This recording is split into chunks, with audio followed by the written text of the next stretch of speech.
Okay, it was really nice to hear actually this morning some of the kindred spirits that we have in the industry that face a lot of the same challenges in trying to solve the issues that marketers are asking us to solve, to help them really understand how to eliminate waste in the marketplace with their marketing investments. And what I wanted to speak about today is this, we've outlined, actually, Jim and Alice very nicely covered a lot of the challenges that exist in the marketplace with the changing digital ecosystem around the ad serving environment, and how we've measured performance at a tactical level in attribution in the past, and it was much easier in the past when the way that we did it, and we had access and ability to do that.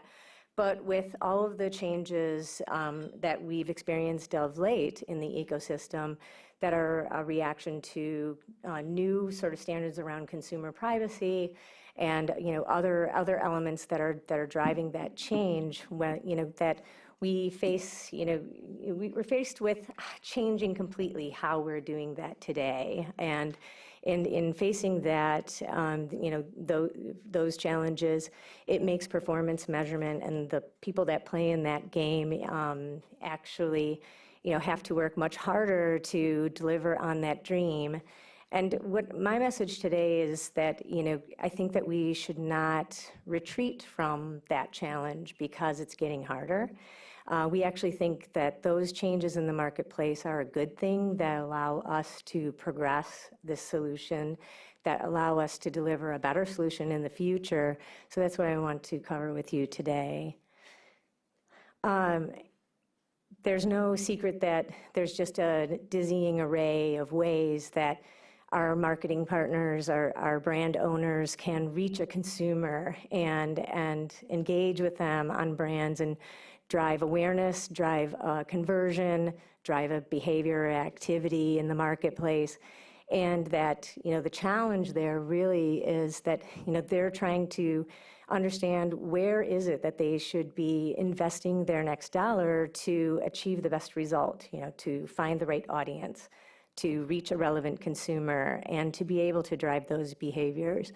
That's what marketers and brand owners are facing. Agency partners are facing, how do they look at it holistically, drive and build the best plans to support their clients.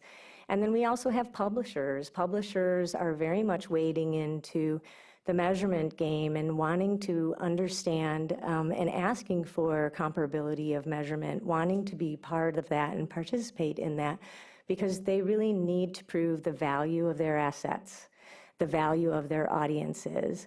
And it's much more powerful to be able to have context and comparison to what other assets and investments that marketers have at their disposal that they could choose other than their own. And so we see those three constituents really all looking for support in answering those questions. And this has never been easy, even regardless of the new changes that have come into the marketplace. But we know the journey is getting much more complex, and that the journey comes from lots of different places. It creates data fragmentation and other challenges in terms of doing that, in addition to privacy, creating a lot of complication for how do we operate in a privacy compliant way.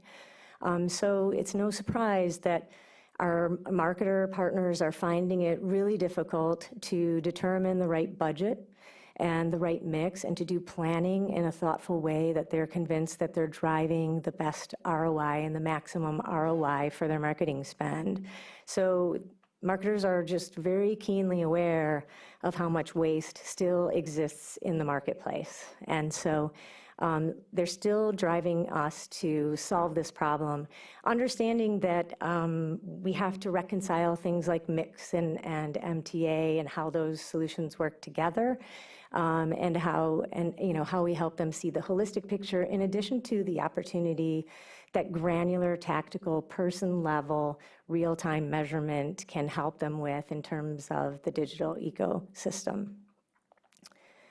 So all of those challenges that have been raised with data fragmentation, with third-party degradation of cookies, with DCM file that has changed in terms of that ID, other issues with onboarding and walled garden gaps, all of these barriers to being able to provide holistic measurement have raised the death knell of attribution. So headlines around, is it worth it? And we have clients asking us, like, are we really ready to do this with, that navigating all of this change?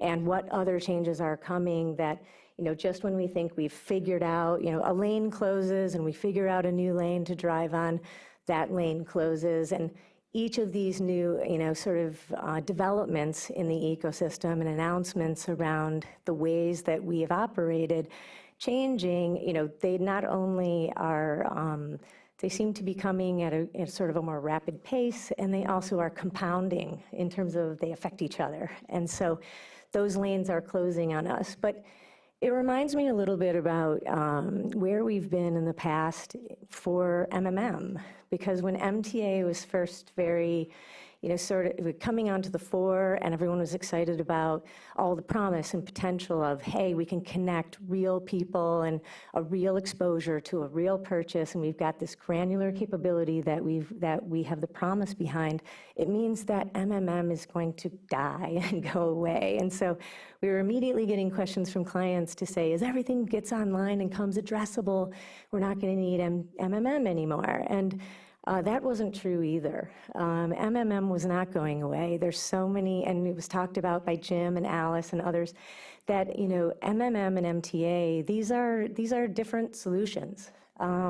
They serve different roles. They operate at different levels of data and aggregation, and they answer different questions. They do different jobs, and they operate at different cadences. So, I don't think that either one spells the death of the other. I think they're very much tools that will continue to be enduring, and that we need to solve attribution. We have a lot of work to do there. And we need to employ marketing mix in the right way. So my message around this is that let's not retreat to MMM as a solution to the granular measurement that our clients are asking for.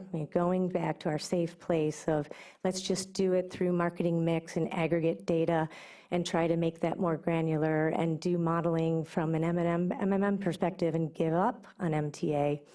No one's a bigger proponent and supporter of MMM than Nielsen. That's our heritage. We've been operating in the MMM space for 40 years, and we're huge advocates. It never went away. There's a lot of talk about a resurgence of MMM. I don't see that MMM declined or disappeared in any way. It's been growing and is a business that we see more adoption of. And as analytics just grows in terms of the dependence that clients want, informed, information-guided decision-making. And that multi-touch attribution will stay alive, and I want to talk about some of the reasons and things that we see, why we also think the changes in the marketplace are a positive thing. So yes, attribution's super hard, and we know there's a lot of things we have to solve, but it's so worth it, because even for the levels of investment in digital, that they don't rival things like the trade promotion dollars that are out there, that they're not at the level of television investments. The amount of inefficiency that's resident in digital investments and the efficiency that you can drive with smarter decisions just is outsized in comparison to the investment that you make in order to understand that. So it's still worth it. So we see a way forward, and we have a lot of hope, and we're still believers in MTA and attribution. And I agree with you, Mark, that the term is abused. It's a noun, and we haven't defined it as an industry to say, when we say attribution, what do we mean by that? What's allowed in terms of using that term and in terms of a formal definition of what truly constitutes attribution? And I mean person level, granular, tactical, real-time measurement. That's attribution. not just attributing a sale to something that occurred or an exposure to something. So, you know, one element around all of these changes that's forcing us as an industry and forcing attribution is that we need to grow up. So we can't rely on, and for too long we've relied on sort of the exhaust data of the ad distribution network in order to do this measurement. And so we've relied on sort of easy, convenient things like cookies, like IDs, to facilitate that measurement. And, you know, long ago that was available on the open web, and we were able to leverage that, and it was much easier to do so. But those are really fragile joins. I think we all know that. Cookies are fragile, and they're not reliable. And so we need to grow up with more server-to-server integrations, more robust connections to get to that, to the promise of this around person-level measurement with logged-in users, with verified users, real people that we're measuring in the marketplace. Connected to that is trust. So we obviously have to do that in a trust and privacy compliant way. And so trust is really foundational to any relationship. And we need the trust of consumers to participate willingly and with knowledge around how their data is going to be used. And that is foundational to accomplishing this. And we have to actually operate in a privacy compliant manner. Connected to all of this is really the demand for comparable metrics. The industry, our brand owners and advertiser clients are asking us to help solve the equation, help solve the puzzle around comparable metrics. They are making investments across all kinds of platforms, all kinds of vehicles, and they need to have the ability to fairly assess, you know, what those investments bring to them and how they can best support their brands with those options. And so asking us to help with comparable metrics across the open web, across walled gardens, and across different media as well. And we see, the other reason we see that this isn't going away or that we shouldn't give up on it is that it's only becoming more relevant. So as new platforms emerge, new innovative platforms like TikTok and Twitch that are engaging with consumers in a new way, or old platforms that are evolving themselves like television, becoming more addressable, and even in the space of trade promotion. Trade promotion dollars are starting to make that conversion from in-store offers, paper coupons, and all of those things into digital vehicles. So we see that movement of trade dollars, which are the biggest investments that marketers make today. If you think about the 25 cents that is spent on marketing investments to support a sale, of that quarter, 18 to 20 cents of that quarter is spent on trade promotion, offers to consumers, price promotion, free shipping, whatever the offer may be. That is spent in trade, and we see those are the biggest dollars, bigger than media, converting into media and turning into digital vehicles. So we see that will, as more spending and that spending moves into the addressable space, we'll have pressure to figure it out. So just in terms of growing up, there's a couple of facets to this. One is measurement. So this is just kind of the path and what we've seen transpiring, and I won't belabor this because I feel like a lot of the other speakers talked about this, but it once was easy with transfer log files, and we know with GDPR that's changed, and that's not a vehicle for us to do it anymore. Premium platforms with signed-in users like Facebook and YouTube are understandably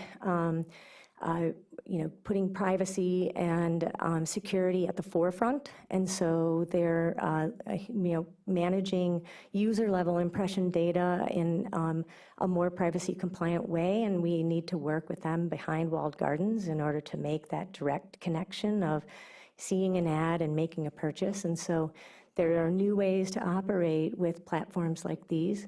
And we see browsers getting into, Mark mentioned it earlier about Safari, ITP2, and the challenge that that creates for us, and the Firefox cookie policy, and that, these platforms, these browsers don't want to inadvertently support the browser, revealing browser behavior and activities by consumers that they're not aware of, that they don't know is happening out in the marketplace. And so that is degrading as well. And so I heard earlier a big question about, cookie apocalypse or cookie Armageddon.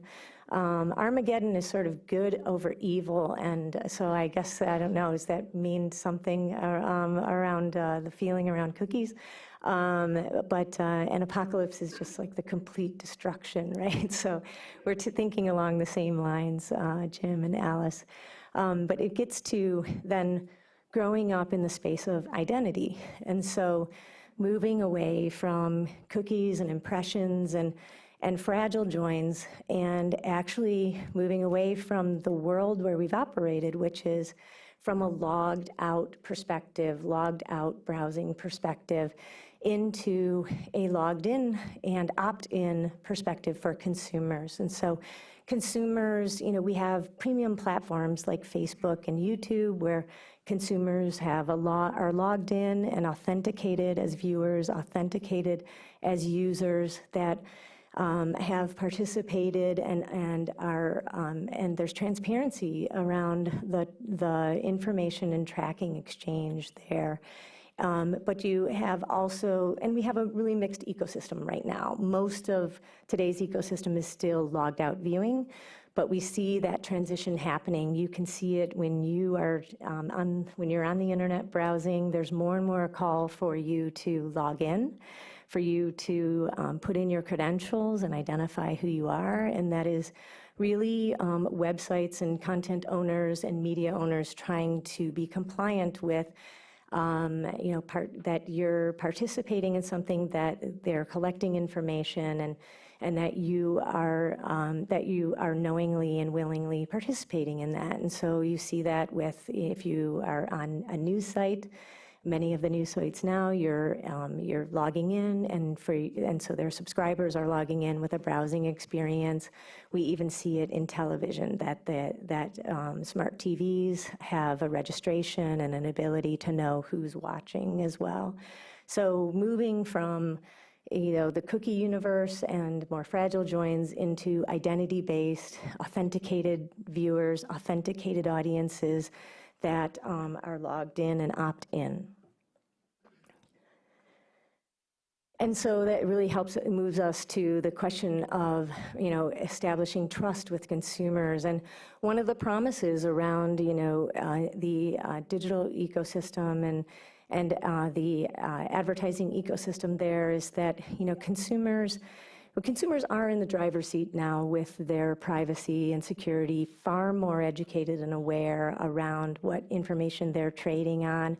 And there are, both governmental demands, and there are companies that are going beyond those legal demands to respect privacy and security, as we do at Nielsen. And so really, curation is kind of the promise of that participation, that you'll get a better experience by participating, and that's the trade that you're making in terms of your information, that you will receive better offers, that you'll see ads that are more relevant to you, that you won't get spammed by 1,000 ads around a handbag or a purse because you've looked at one ad. And so, the foundation of that is really around privacy, that there's very clear guidelines around privacy and what that entails, and that we have to retain the security and privacy of person-level data. We do that in a compliant way behind firewalls without personally identifiable information, and we're able to, to manage that in a way that's responsible. As a media company ourselves and a media provider, or a media research company, Nielsen, we really think the gold standard of consent is a place that we've been in terms of we've managed panels for a very long time, and that we have opt-in consent with consumers, with panelists that are participating in measurement, and they know how their data is being used, they know why they're participating, and we're very clear and transparent about how we're doing that and what we're doing with that information. They know that they are participating in measurement, and they know that they're participating in helping to understand behaviors that help us with improving what we do with consumers, but also help the ecosystem transact. So this is really what helps buyers and sellers to transact in a fair way in the advertising ecosystem. And so we're not here to support retargeting, we're not here to support audience activation efforts, but really around measurement. And comparability is really foundational to measurement. So the question of comparability is really complex, and it's getting more complex as the environment has changed and as it continues to, the options and varied ways of connecting with consumers proliferates. And so one of the places that is really important is holistic coverage. And so we have to have coverage across platforms, across devices, and we want to provide a complete and comprehensive view of what consumers are getting exposed to, what their viewership is, and inclusive of all platforms and services. And while that's really important to understanding and attributing a sale to those activities, it's not sufficient, because when you think about really the premise behind attribution is that, we want to understand the customer journey. And so what's the customer journey for me buying a new pair of running shoes? And so at OnCloud. So what does OnCloud want to know about my purchase of and choice of their brand that happened, and what contributed ultimately to that conversion along that customer journey? And so was it the ad that I was served when I was on my mobile phone and on Facebook and saw an ad for OnCloud? Or was it when I was reading the New York Times on my tablet, or TMZ? It's important to get your news from all sources, right? So when I'm browsing, did an ad get served there? Or was it on my computer? Because when I'm about to make a purchase and I'm doing serious research and I don't want to deal with tiny numbers on my phone, I go to my laptop. And so deduplicating and understanding all of those places that I was exposed to an OnCloud communication or advertisement, or visiting their website, owned and operated things, signing up for their letter, understanding all those platforms important. Deduplicating all of those experiences and understanding all of those different devices for me, and connecting it that it was one person doing all of that, that's the really big challenge of measurement and attribution. And so, it's that piece of understanding all of the devices that are attached to a person, the TVs, the tablets, the phones, the laptops, and being able to offer that clear view across that whole journey is the challenge. So in accomplishing that, for outcomes, we see the ability to bring a new metric for buyers and sellers to trade on that is really getting beyond audiences. Audiences has been really, for us, our metric and the currency out in the marketplace that media is traded on, it's traded on today. And so we've had to solve that equation of a deduplicated view of a consumer from a volumetric standpoint. And we do that today, and that's where we trade across media in the marketplace in providing an unduplicated measurement of a person, holistic across all screens and services, but that it's comparable in terms of that ad delivery across those platforms. What attribution also layers on is that you go beyond audiences and eyeballs, and in the digital space, we've traded on the volume-based metrics as well. We traded on impressions in the past, and so, but this takes it to a level of what's the quality that you're delivering, the quality of that ad unit, the quality of that audience, and how does that help the advertiser to really to understand where is my best place to find relevant audiences for me, to find consumers that are engaged and not waste any of my impressions with people and consumers who aren't interested in my product, aren't going to engage with my brand, are wasted impressions. And so that's really, we see the opportunity for buyers and sellers to engage on both of those metrics in the future. And we really think that we've only just begun. All of this complexity and all of this demand, it was talked about earlier in terms of television. There's so much sort of chomping at the bit and bated breath waiting for TV and addressable TV to be part of attribution, and it's another space that we have to solve. So new media is one starting point. So, live streaming events on Twitch, we see have generated, more viewers than Super Bowl, which is, a tentpole event on television. And so this is just challenging the norms of like, okay, we've got to count these events, we've got to incorporate them in our metrics and in our, they've got to be counted among the options and array that our brand marketers have for engaging with consumers. And content-based apps like TikTok and YouTube, they're creating curated audiences, and how do we help publishers and how do we help that part of the ecosystem value their assets and value their audiences to actually connect with the relevant brands that they can support and that offer a real premium for what they're trying to accomplish.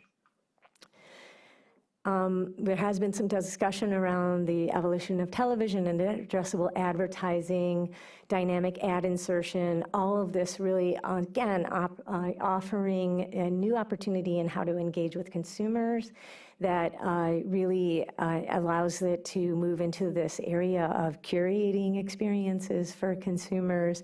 And television and networks are they're equally excited to enter this space, get measured at the same level as digital, and be able to compete on that level for the value of their audiences, the value of the reach they provide, and the value that they can deliver, and proving it in a more substantial and concrete way than they've been able to do in the past because of the way we've measured television in the past.